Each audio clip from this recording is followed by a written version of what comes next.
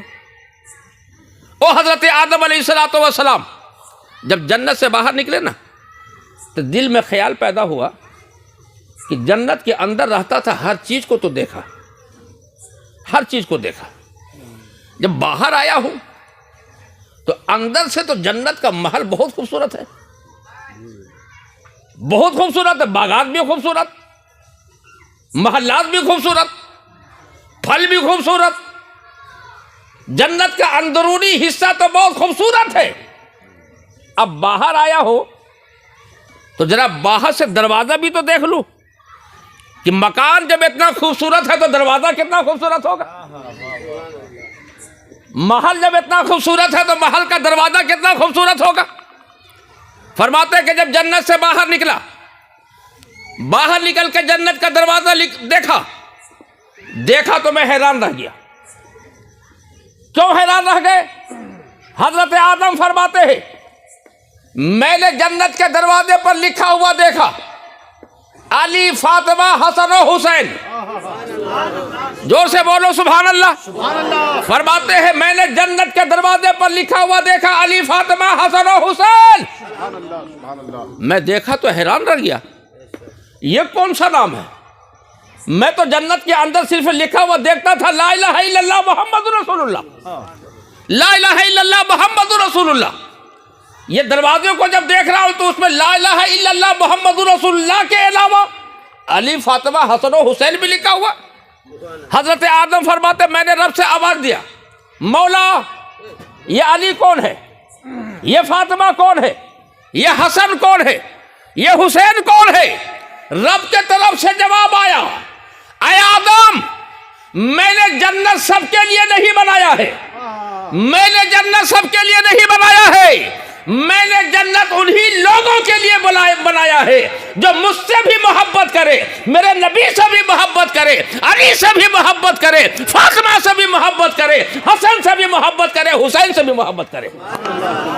جن کے دلوں میں ہماری بھی محبت ہوگی، میرے محبوب کی بھی محبت ہوگی اور اہل بیت کی بھی محبت ہوگی، انہی لوگوں کے لیے ہم نے جنت بنایا ہے. اب آپ اندازہ لگائیے حضرت خواجہ غریب نواز خاندانی اعتبار سے کتنے بے مثال ہیں. حضرت خواجہ غریب نواز کی ایک کرامت میں سناتا ہوں. حضرت خواجہ غریب نواز رضی اللہ تعالی عنہ عبادت و ریاضت کا جب معاملہ آیا نا تو فرماتے ہیں کہ میں دن میں ایک ختم قرآن پاک کرتا تھا اور رات میں ایک ختم قرآن پاک کرتا تھا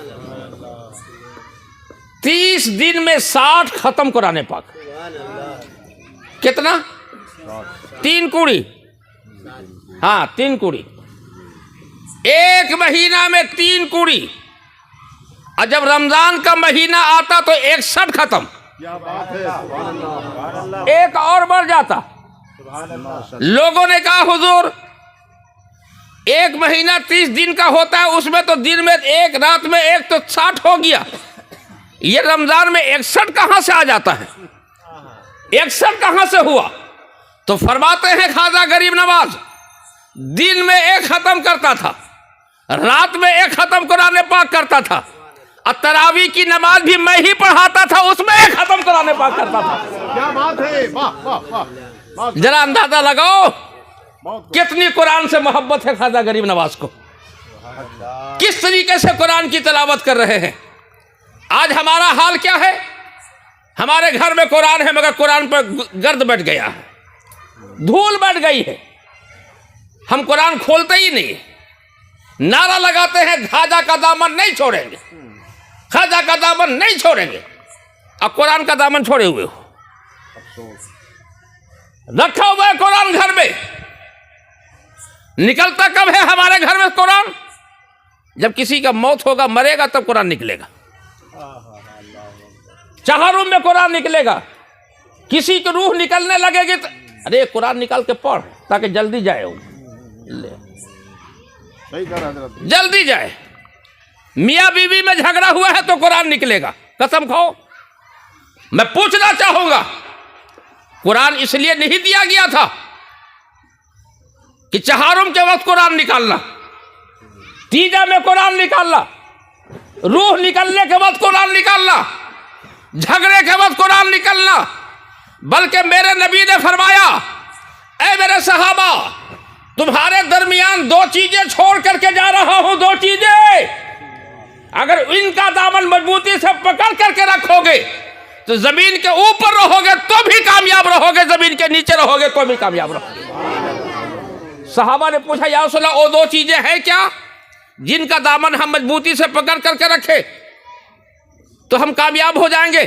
میرے آقا فرماتے ایک قرآن ہے, ایک قرآن ہے, دوسرا میرے اہل بیت ہے. ایک قرآن ہے, دوسرے اہل بیت ہے.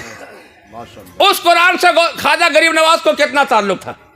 اور سنو خواجہ غریب نواز رضی اللہ تعالی عنہ جب حج کے لیے گئے نا, حج کے لیے گئے, خانہ کعبہ کا طواف کر رہے,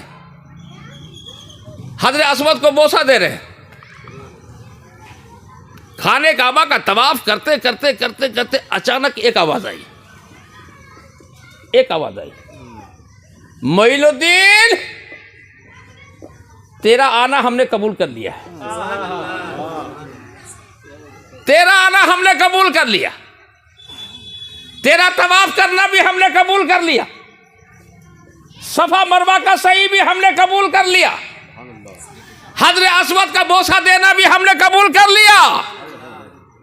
معین الدین ہم نے تیرے حج کو قبول کر لیا ہے, ہم نے تیرے حج کو قبول کر لیا ہے. مانگ. کیا مانگتا ہے؟ مانگ. کیا مانگتا ہے؟ جو مانگے گا دوں گا, جو مانگے گا عطا کروں گا. حضرت خواجہ یہ سر نہیں آنے کا مطلب کیا جانتے؟ سنگل ہو گیا, سنگل ہو گیا. چلیے ٹھیک ہے, کوئی بات نہیں. خواجہ غریب نواز رضی اللہ تعالیٰ عنہ فرماتے جب آواز آئی نا میں نے تیرا آنا قبول کر لیا, تیرا حج میں نے قبول کر لیا. مانگ. کیا مانگتا ہے؟ جو مانگے گا دوں گا. خواجہ غریب نواز فرماتے ہیں اے اللہ تو دے گا؟ بولا ہاں ہاں دیں گے, جو مانگے گا دیں گے. اگر دنیا کا کوئی آدمی ہوتا نا تو اپنے لیے مانگ لیتا. گولڈن چانس, بیوٹیفل چانس, خوبصورت چانس ہے. مانگ لو کھیت کھلیان, پورا پرلیا ڈسٹرکٹ ہم کو دے دے,